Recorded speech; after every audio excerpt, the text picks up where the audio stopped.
All right, well, it's finally gotten warm enough here where I can kind of come out in the garage and get some things done.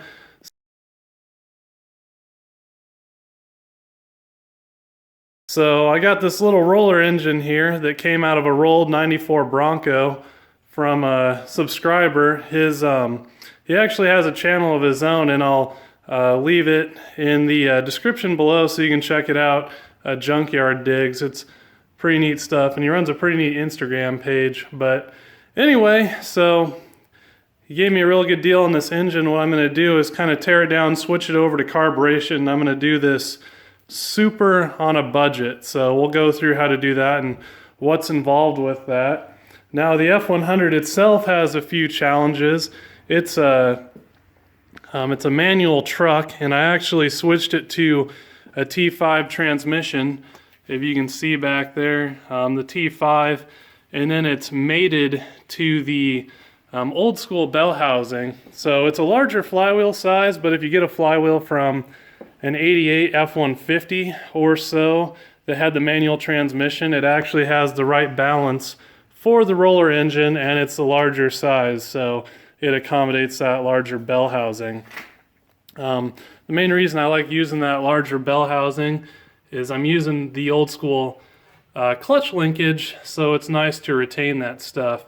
On this F100 in particular, and I'm sure it's kind of that way on a lot of them, it's got its own hurdles to use that swing arm. So it kind of goes and has a mount on the old school block, and then has another mount there where those two bolts are, which the mount's right here. And I'm gonna kind of redesign and fab that up so that the other pivot point is not mounted off the side of the block. Now that sounds like a lot of work, but just to get a look at what I've had to do in the past, these roller engines don't have that other mount. So what I've had to do to make a spot for that pivot arm is I kind of welded this deal up, and I kind of have to drill out some of these holes here and whatnot to get this located on. I probably don't need that mount on the end that I would actually drill and tap the dipstick to, but we're going to leave this pan on and retain that dipstick location. And honestly, it kind of concerns me to drill into my block and whatnot. So again, I think I'm going to refab up that mount. So, and just to get an idea here, you can see where that pivot point is located off the block, and there's actually a place on it, on the block. And this is an old school 1965 block and heads and whatnot. So clearly they didn't carry that over into the roller engines. So we'll just see what we can do to make that work and go from there. All right, so I guess we're at the point where we got the engine up on the stand, and we're going to start ripping it apart. I'm going to try and, take some care here and keep everything together when I take it apart, because as you can see, it's a pretty complete unit, from a rolled over vehicle. So I'm assuming everything's still in pretty good shape. I'll probably throw it up for sale, but if you want it, maybe, drop me a comment below and we might be able to work something out. But basically what I'm going to be down to is just the long block of the engine, because that's all we need to switch it over to carburation. So all this fuel injection stuff, all these pulleys, all this is going to come off. So I guess we'll stop messing around here and we'll just get tearing into it.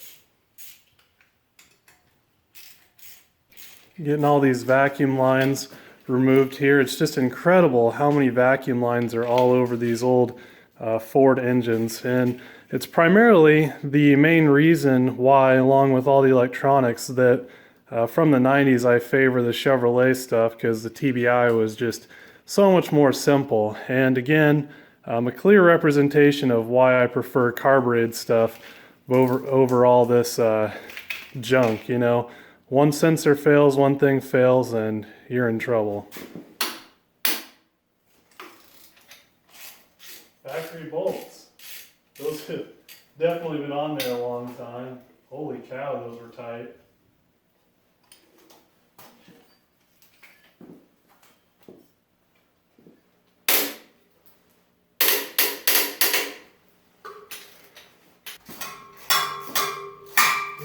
Maybe a smart person would have taken that fan off first, but all right, off she goes. All right, so let's be honest. I'm sure you were all laughing away as I took the serpentine belt off without taking this fan. Doesn't really give you anything to hold on to because it's a fan clutch fan, and I always seem to do this. So luckily we got a pair of vice grips, our breaker bar on the vice grips here, and we're able to get a ratchet in here and get these bolts out of the fan. And just like that, she's off. Well, it looks like the water pump is still in pretty good shape. It doesn't have any shaft play to speak of, you know, no end play, it's not loose. Still got some resistance when you spin it. Unfortunately, we have to change it out because this is a serpentine belt setup, so it's a reverse flow type water pump where it spins the opposite direction, where when we go to the V-belt on the F100 over there, it's going to spin you know, the opposite direction that this one was designed to spin. So we don't want to put this water pump on there. So I guess we're going to set it aside, and whoever ends up buying the parts, I guess they get a good water pump with it.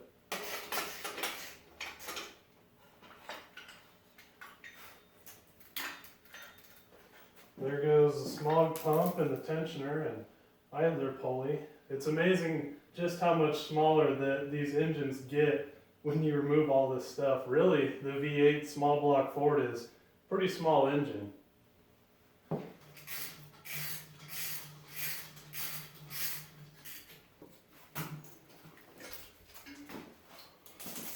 Off comes that bad boy. Alright, got the distributor hold down nut loose. So now we're just going to yank this out. It's clearly never been out of there since it was put in from the factory. Wow, that's tight. Might have to get creative on that one.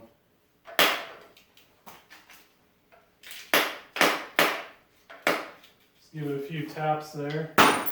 Break the corrosion up. And out she comes, simple as that. This is pretty interesting here. I'm getting everything all vacuumed up, you know, so when we pop the intake manifold, all the junk that's sitting on the sides doesn't fall down inside the engine.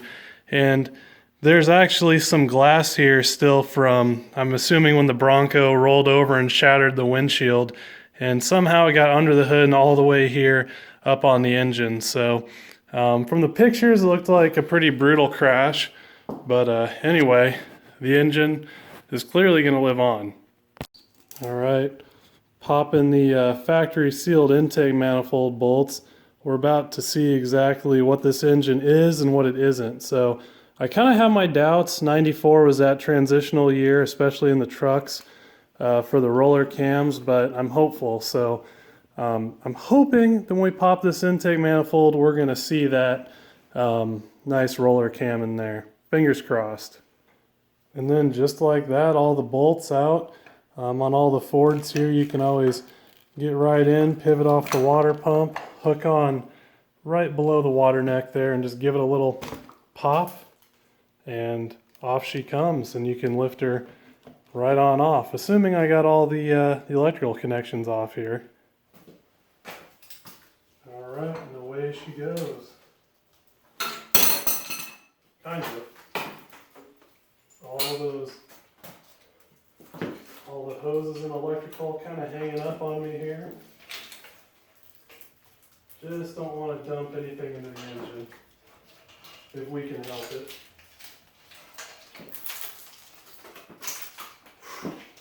There we go. The last of the fuel injections off there. All right, good stuff. I was a little nervous there that it wasn't a roller cam, you know. I really strive to find these blocks, but we see our little hole down here and our dog bones and our roller lifters, so that's exciting. We're in good shape. The only thing now that I have to worry about is one of those intake manifold bolts snapped, which they always seem to want to do on those corners, and this engine being from Iowa and seeing a lot of salt, that's not a big surprise. So anyway, we'll get that drilled out, no problem. But overall, that's encouraging.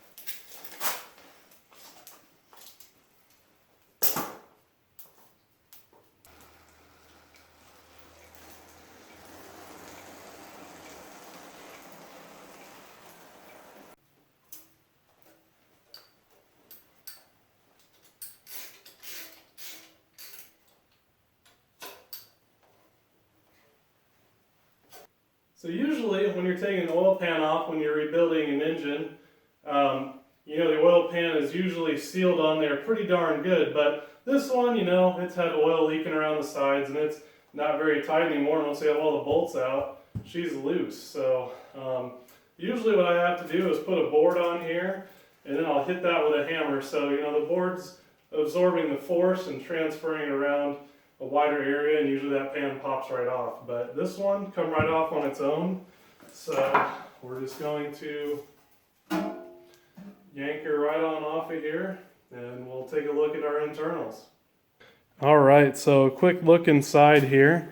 Looks like someone put a replacement gasket on at some point, but as you can see it failed. Either it was over torqued or something to that effect, which I've never seen one of these that has these little rivets in it, so you can't tighten it down too far and really smash it. But you can see it was tightened down pretty good, and it probably split it right when they did it, and that's why it was leaking oil. So I believe that to be a replacement gasket, because this is definitely not the stock timing chain.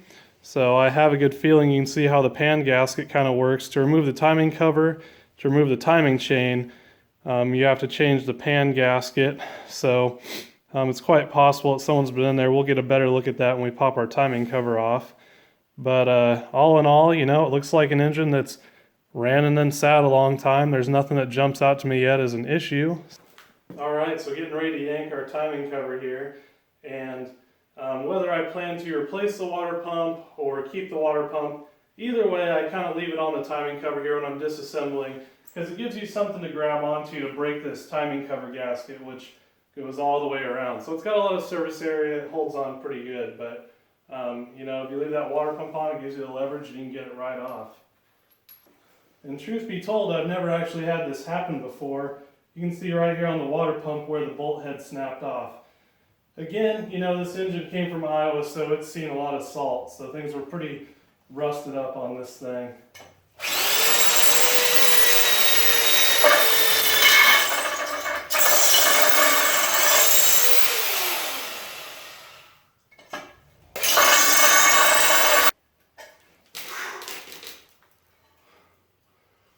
And that's how she's done.